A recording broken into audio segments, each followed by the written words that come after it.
Good evening, gents. Shout out to my subscribers. I really appreciate you. And let me just say that I have invested in getting a field travel kit to do remote videos so I can bring you all more content. Some content that is going to evolve into several facets of the entire male experience, because too many of these channels, they start off with the male hair transplant, and then it's kind of like you seen them one, you seen them all, and you really can't grow the channel. But I would love to let this evolve into like a men's space. There's several stuff on the internet right now talking about black male female relations, the state of the black America, the state of black females. And if you look at TikTok, you look at social media, that stuff will drive you crazy. I'm from the old school. I'm 44 years old, and a lot of what I see online have me just tripping. And I got two daughters, and they both in high school. One just turned 18. And when I see, what I'm up against and what they're up against, I get sad. So I think that if you look at YouTube has everything. If you want to build a boat, you can go on YouTube. If you want to talk about black male hair transplant, you can do that. Whatever you want to do is on YouTube. Unlike ABC, CBS, NBC, whatever they want to show you at the time slot, that's what you get to see. But we can actually turn YouTube into a space where black men actually have a voice, actually have, a platform to talk about the different issues that affect us. Not just hair, not just money, not just relationships, but pretty much anything. So I don't know if y'all invest, if you into like Bitcoin, stuff like that. It's great to get on evolving trends, because if you haven't noticed, cable is gone. The newspapers are gone. YouTube platforms like this are the emerging form of media, and I'm just getting in at the Bitcoin level, right? So this next cut that I'm gonna do, I purposely let my hair grow out. I purposely let my beard grow out so I can do a video. I periodically stop and refer to the video, but what I really wanted to do tonight was have a story time. I really wanted to talk about, where I'm from, how I got here, and a little background about myself. Y'all can leave, some comments in the comment section. Just let me know if you like it, you don't like it, what. But, pretty much black YouTube, black manosphere, that stuff is here to stay. I do not agree with all of that red pill, blue pill stuff, but I do believe that men really never had daytime talk shows, stuff like that, or been able to talk about issues about ourselves. So really quick, I want y'all to take a look at, my hair. So that ring there just basically missed it because the timing on my video is off. But like I said, I'm gonna build it as we fly. You can see that my mirror is tore up. So I'm just gonna ignore that and just keep going through the video. But if you notice that my hair is thin, I got my hair done, and you can see my little bit of my scar. That circle was supposed to cover that, but I'll fix that later. So I didn't go to Turkey. I did Bosley, and I only had, the $10,000, and I got what I got. So I had to come up with a creative way to cover my baldness, some of the places where it's thin. But I'm also thinking about, financing a trip to Turkey and getting it, touched up, redone, because fellas, there's some great results coming out of Turkey and some of the places that other guys have been. So as you can see here, started off real rough. Wait and see how this haircut turns out. But I want y'all to stick with me through the video while I just spill some tea on myself, talk about some men's issues, and particularly just leading with myself. And that scoop out also was supposed to be for the next section, but anyway. All right, so y'all, I am from a small town in Ohio. It's not really a town. It was a city at the time. Youngstown, Ohio, and I am the youngest of 10 children. That's right, 10 children, 9 boys, 1 girl. 9 boys, 1 girl, and I am the youngest. So my parents were married, for over 50 years. My pops died when he was 84. You know, you just don't see that anymore. So like what I was talking about earlier about TikTok and all of the stuff that you watch, those days are over. You just don't even see that in the black community anymore. So I ain't even tripping about any of that anymore because those times aren't coming back unless we do something about it. But anyway, my family was very athletic. All college prospects. My oldest brother had a stint in the NFL. One went to Oregon State with AC Green. AC Green, I don't know if y'all know him, but he won a few championships with the LA Lakers. I have 2 brothers that played at the same college. They were a year apart, and they won the NAIA National Championship. That's the same division as Dennis Rodman. And one of those brothers that went to that college, the 2 that went there, he's in the Hall of Fame there for the 110-meter high hurdles. And he also qualified for the Olympic trials in the high jump. So I come from a very athletic family. I was a basketball player, and I was recruited by 2 NCAA schools, Robert Morris in Moon Township, Pennsylvania, and also the Dayton Flyers. I ended up not going to neither, and I ended up going to Ohio State and tried to walk on. I didn't make the team, and there went my basketball dream. So that's just a little bit about my background, and I'm also a veteran. That's right, I did 6 years in the Navy. I got some excellent training, some college out of the deal, and when I got out, I landed a great job in the healthcare industry. But now, I eventually landed into the biopharmaceutical research industry, and I'm a field engineer. I travel 4 to 5 days a week, different cities all over the East Coast. I even spent, right before the pandemic, a month, overseas. I've traveled the entire world pretty much. I've been everywhere but China and Africa. But you know what? That didn't come without some difficulty. I got married. Same year I joined the Navy. I was young. And through that marriage, I have several children. But during that time, I developed a drinking habit. And I eventually got divorced. Right before the divorce, I had became a single father for a few years. I had sole custody of my kids. And here soon, I'll have joint custody when I move back to Ohio. But, more on that later. So how did I get divorced and end up with a drinking habit? Let me, explain that. Growing up in that small city that I grew up in, I had a huge family. Everybody knew each other. And having 9 older brothers in a small town, you get to know everybody. And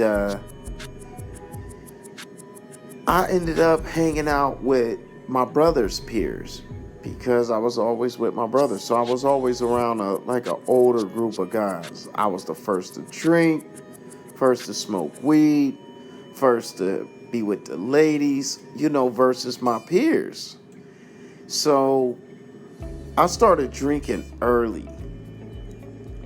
I can remember being 17 and working with my brother. He had just got out of college and he had a job in management. And he hired me for the summer, and we would leave at lunch and go grab some 40s, crush them, before we had to be back. Shortly after that job, my ex-wife ended up pregnant, and I had to support her, of course. So I ended up joining the Navy. I was married. I had a son, and right after boot camp, I got her pregnant with our second son. And at the same time, it's true what they say about the Navy. My drinking just progressed to a daily thing. If we weren't out to sea, I was at home crushing beers with some, friends, guys off the ship. And my wife hated every one of my friends. It wasn't like it was just cool. I had a few guys that come through, but not. So that created a lot of tension in the relationship. Despite, the tensions at home, I was a very good student. I ended up in a 6-year program. 2 years of it was just in school. So I had to go to school for 2 years and then 4 years at sea. So that's how I ended up with a 6-year enlistment. I really excelled in the Navy. I just didn't excel in marriage, but definitely at school and at work. During this time, I was, what a lot of people describe as a functional alcoholic. But let me be the first to tell you, there's no such thing as a functional alcoholic. And, just hear me out on that, because eventually most people will have some type of adverse result from overusing alcohol, whether it be in your home life, your professional life, problems with the law. But drugs and alcohol literally are just the undisputed heavyweight champions of the world. It's like getting into the ring with Mike Tyson and expecting to win. Good luck, because it doesn't matter how big you are. Eventually, if you overuse alcohol or drugs, it's going to get the better of you. My ex and I, we would break up, get back together over and over. It was a toxic relationship. I used to think that it was just her, but years later, and after a lot of self-reflection, some therapy, I clearly see the role I played in the destruction as well. While broken up, or we would live in separate cities or whatever, I would cheat. I didn't call it cheating at the time because it was always on the verge of a divorce, or, you thinking that it's okay, and I was a young man. But it's cheating, because until you get divorced, you still married. And I'm being a hypocrite talking about the way times are now, when obviously, I was basically off the chain myself. And I would cheat, she would cheat, it was just a mess. And everything you do to your body, to your kids, to your spouse, anybody else, is going to have some type of toll on you. A wise man said to me, without confronting the elephants in the room and not dealing with issues and shelving them, it's just like having a big bowl of shit on the living room table and just sitting there watching TV, acting as if it don't stink. And we know that it does. So my advice is, fellas, please deal with things as they come, because eventually the smell, it's just going to become overwhelming if you don't deal with it. That haircut is really coming out looking really nice. I don't know if y'all noticed that, but so I do my 6 years, I get out the Navy, I land this great job, and I'm making bank, great money. I'm able to pay the bills. We bought a house. We were living in Connecticut. Great schools. Kids kept coming. I ended up with a total of 5. But even during this time of prosperity, we hadn't flushed the shit down the toilet where it's supposed to be. And we could never get ahead. I was a horrible saver, and despite making a ton of money, we still lived check to check. And eventually, the cheating, the mess, everything we hadn't dealt with came to head. So it was just a mess. My life was a mess. And that's when my I would say that haircut really coming out nice. I mean, that's a temple fade right above the ear. Just really look good. Beard nice and trim. It's really coming out nice. So back to my story though. After that, divorce, breaking up with somebody you've been with for 17 years, that really take a toll on your psyche. It really take a toll on your mental health, your confidence. And I was bald. I didn't look good to myself. I didn't feel good about myself. And I'm still making bank. I'm a single father. I got the kids. And I was like, really believed what she had said to me. And of course, she had said it out of anger. And let me just put full disclosure, her and I are friends now. So I'm not bad mouthing her. But man, that's really look good. You go through this in a relationship. You bring out the worst in people. If you want to know how bad the human race is, go to divorce court. So I was like, I'm not, really that good looking. I ain't all of this stuff. You start believing all of that, toxic stuff that you do in a relationship. And I looked into a hair transplant. I was like, I want to get my hair back.